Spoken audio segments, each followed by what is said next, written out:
Hello, everyone. Welcome to the 5 Minutes PM podcast.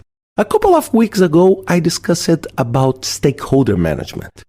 Now I want to discuss about management of not interested stakeholder. Why I want to talk about this?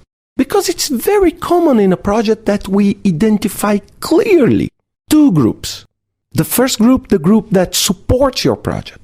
The second group is the group that is against your project. These two groups are quite easy to identify. But there is a third group. The third group, it's the group that is in the wall. They do not support and they are not against. And this group are what I call non-interested stakeholders. And why this group is so important? Because this group can float easily to become an opposition to your project, and if your project is good, to become a supporter of your project. And one thing that I want to ask you to think about, it's to analyze that in an essence, we need to prove to this not interested group what is there for them.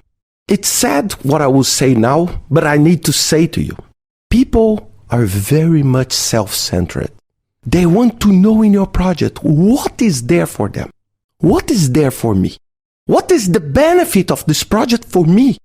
I don't care if this project is good for someone else, but I need to know what is good for me. If this is good for me, I support. If this is not good for me or for my group, I don't support. Trust me, nobody will tell you that. Nobody. If you do a meeting, everybody supports you, always. But you need to understand that internally, this is how people behave. And this is how people feel about the project. So how do you convert this? And this is why I talk that communication and stakeholder management are twins, are siblings. Why I'm saying this? Because it's very, very important the way you communicate to prove and to support stakeholder management. For example, if you want to talk to the shareholder, you need to understand what motivates the stakeholder. I'm not saying money only, but what motivates the stakeholder. So you need to tailor your content and to tailor your talk to meet this expectation. What is there for the community? So if you address this properly, you can bring this group to support you. Imagine, I love to make an analogy with an election process. An election process, you have your supporters. Let's suppose I'm a candidate. Your supporters. You have the opposition.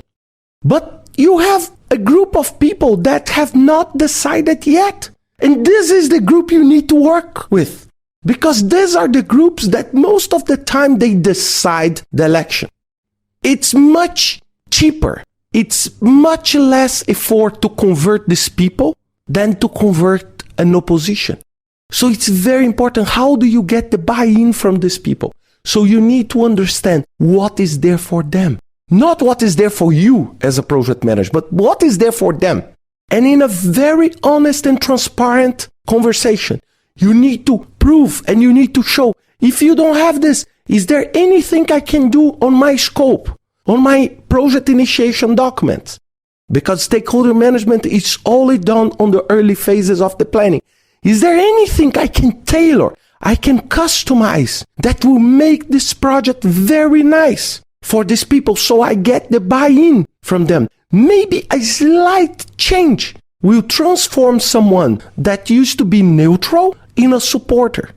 So let's suppose, one last example. Let's suppose you have a board or the senior group in your organization, 7 people, just giving an example. Let's suppose that you identify quickly 2 are very much supportive of the project. 1 is opposed to the project. Where should you work? You should work heavily on what can I do with the other 4. Of course, I'm not saying that you will forget the 2 that support you and the 1 that is opposed. Of course, but this is obvious. But you need to work, okay, how I can make this other 4 supportive of my project. What is there for them? And then you convert all of this in a very strong communication plan that will mitigate the risks that this group become opposition when the problems come.